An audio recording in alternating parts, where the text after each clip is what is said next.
Değerli izləyicilər, videonu bəyənib kanala abunə olun ki, hər kəs son xəbərlərdən anında məlumatlansın.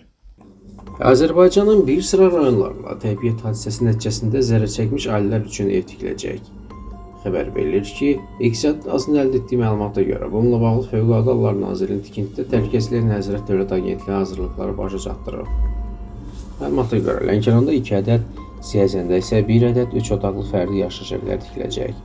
Sözügedən evlərin tikintisi həyata keçirən şirkət müəyyənləşib və onunla Dövlət Agentliyi arasında müqavilə bağlanıb. Müqavilə əsasən 3 evin tikintisi 268 min manata başa gələcək.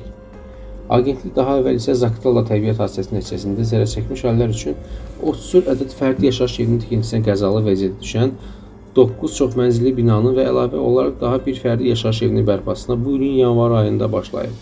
Zaqataladakı tikinti və bərpa işlərinə isə 4 milyon manata yaxın vəsait ayrılıb.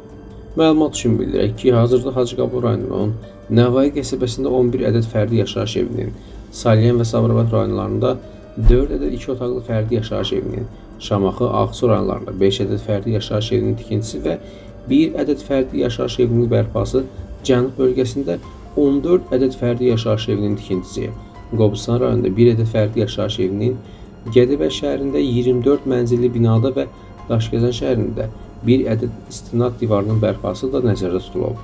Bu tikinti və bərpa işləri ilə ümumilikdə 3,4 milyon manata yaxın vəsait sərf olunacağı proqnozlaşdırılıb.